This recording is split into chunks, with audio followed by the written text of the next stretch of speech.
but reserves its right to present evidence on the dollar accounts of Chief Justice Corona. Only on Article 2.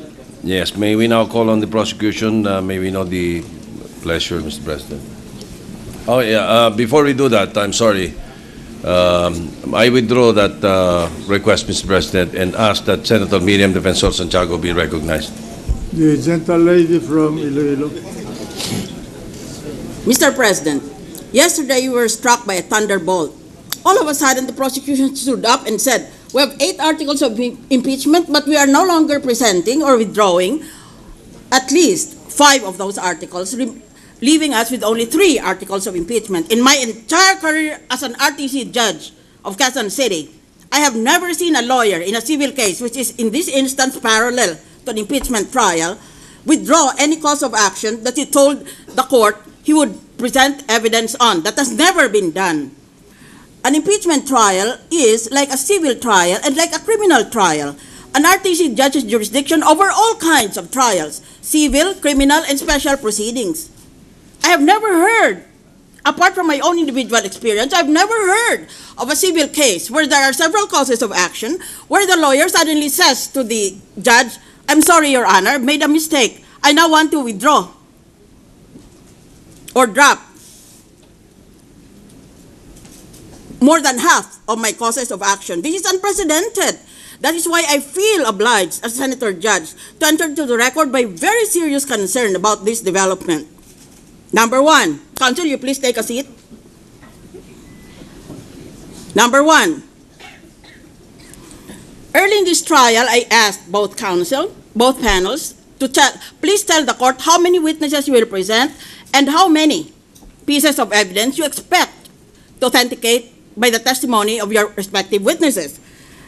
Both panels submitted their so-called compliance. That is to say, when a judge issues an order and you comply with the order, you file a piece of paper called compliance, and then you attach whatever it is that the court wanted to see or hear or to read. There's a compliance dated 27 January 2012, filed by the House of Representatives, where the order of the court was, list down all your testimonial and documentary evidence on my instigation. And I have this copy of the compliance by the House of Representatives. Number 1, Article 1, partiality to Mrs. Arroyo in Supreme Court decisions. Testimonial evidence, 6 witnesses. Documentary evidence as appropriate. This is a long list of documents that these 6 witnesses were supposed to authenticate. Article 4, irregularities in the issuance of the status quo ante order on the impeachment proceedings of former Ombudsman Merceditas Gutierrez. Testimonial evidence, said the prosecution panel, 7 witnesses, plus the corresponding list of documentary evidence to be presented through those 7 witnesses. Article 5, gerrymandering in the creation of 16 new cities and the declaration of Dinagat Island as a province. Testimonial evidence, 3 witnesses. I'm quoting the prosecution panel. Documentary evidence, a list of cases. Article 6, allegedly improper investigation of Associate Justice Mariano del Castillo's plagiarism case. Testimonial evidence, 2 witnesses. Documentary evidence as listed. Article 8, failure and refusal to account for the Judiciary Development Fund and special allowance for the judiciary.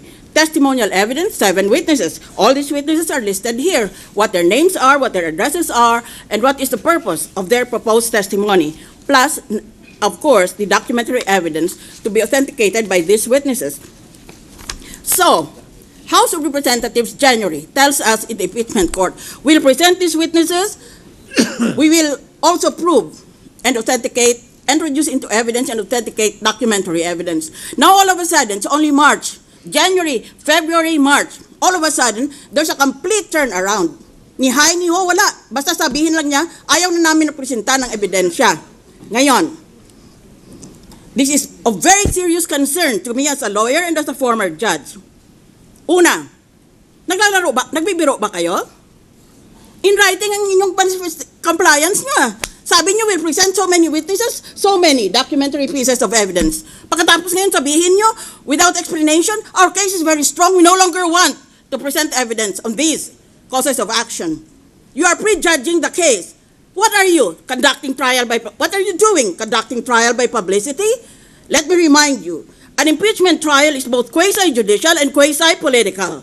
But let me place this in context. In its quasi-political aspect, an impeachment trial is not to be decided by the reading public or the viewing public or by any of the publics that we are addressing.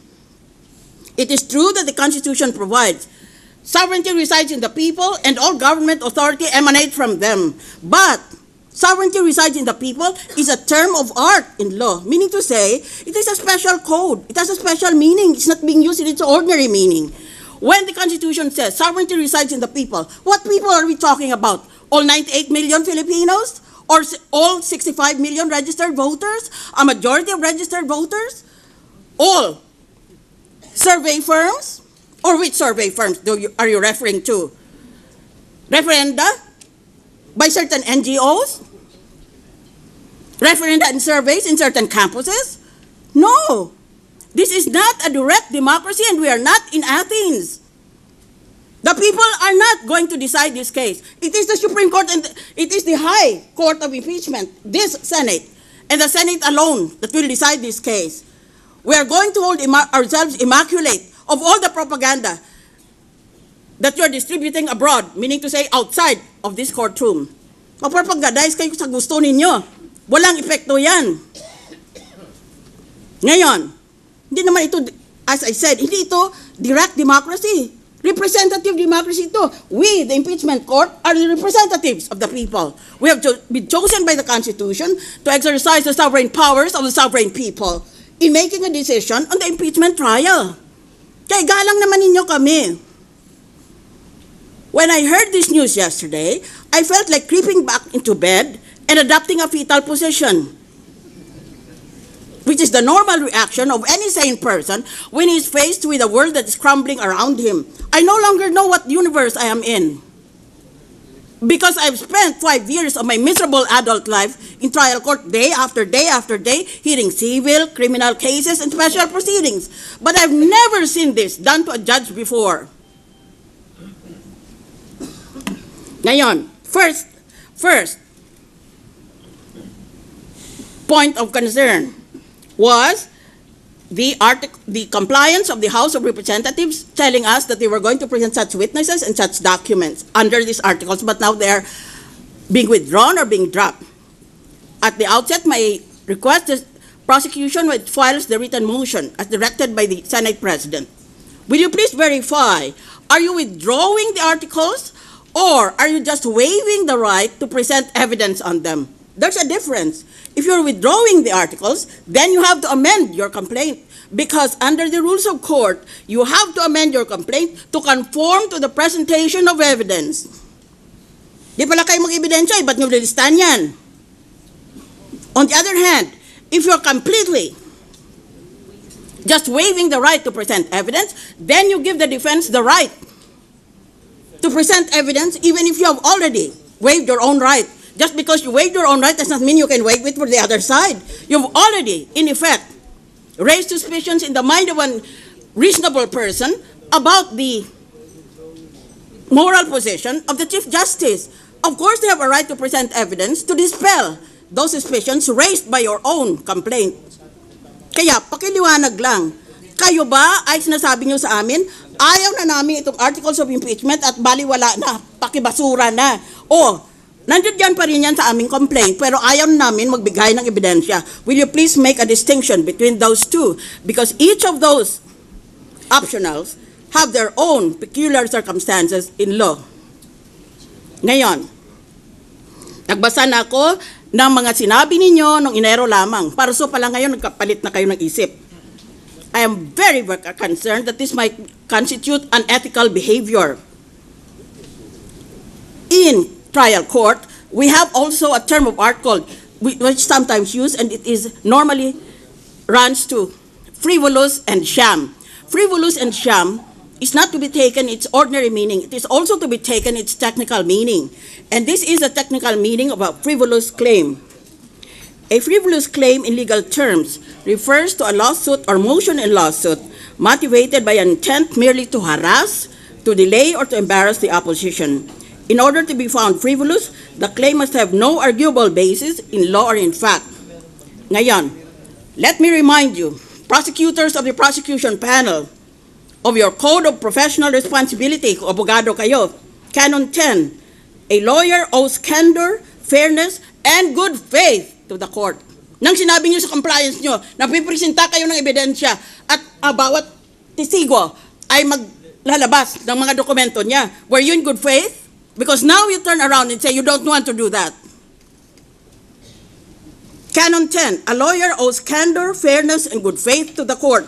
Rule 10.01, a lawyer shall not do any falsehood, nor consent to the doing of any in court, nor shall he mislead or allow the court to be misled by any artifice. You've been misleading the court. There are some senator judges who, as a matter of personal discipline, read well ahead of the two panels. So if you present a complaint with us for impeachment with 8 articles, there are some lawyers among us who will read for all 8 articles. That's what the law calls frivolous. When you later say, I don't want to present evidence on 8, I only want to present evidence on 5. Plus, let me remind you, gentlemen, the lawyer's oath. I will do no falsehood, nor consent to the doing of any in court. I will not, wittingly or unwillingly, promote or sue any groundless, false, or unlawful suit, nor give aid or consent to the same. Cases. Prieto v. Corpus, 2006. No person should be penalized for exercising the right to litigate. This right, however, must be exercised in good faith. Must be exercised in good faith. I am very concerned that the prosecution has been in bad faith all along. Kung ano nung mga pinagsasabi niyo sa media, ba't hindi kayo mag-official manifestation dito? Manalo na kami. Meron na kaming proof beyond reasonable doubt. Good grief. That is contempt of court. It's already staring us in the face and it's about to bite our nose. And you expect me to be part of a court that just says nothing about it? You are engaging, gentlemen, in a public discourse on the merits of your case. You're not supposed to say that at all. Ang yayabang ng mga nagsasalita na ganyan, ang gago naman. Ay, my goodness. Ang kakaguhan is a ground for contempt of court. Another case, Philippine-British Company, V. de Los Angeles, 1975.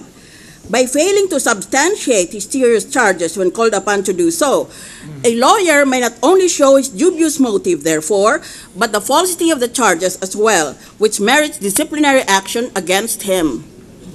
Eh, pero yung tatandaan ninyo eh. Lilista kayo sa amin, nakarobe kami at lahat. We look like a convention of undertakers every day. Coming here in these robes, you're supposed to grant us full and high respect. You cannot give us a list and then after a few months say, oh, I'm sorry, but I've decided to change this list. You can't do that to a court that you respect. Again, the Code of Personal Responsibility, Canon 12, a lawyer shall exert every effort and consider it his duty to assist in the speedy and efficient administration of justice. Case, Pepsi-Cola Products v. Court of Appeals, 1998. As officers of the court, lawyers have a responsibility to assist in the proper administration of justice. Hindi ito politika, gentlemen. We are not in politics where you are free to hire character assassins and do all manner of dirty tricks. This is a quasi-judicial proceeding. Itigil na ninyo yan. Yun ang problema nyo eh. Mahilig kayo sa ganyan eh. You're very fond of the occult arts. As officers of the court, lawyers have a responsibility to assist the proper administration of justice. They do not discharge their duty by filing pointless petitions that only add to the workload of the judiciary, especially this court, which is burdened enough as it is. A judicious study of the fact and the law should advise them in a case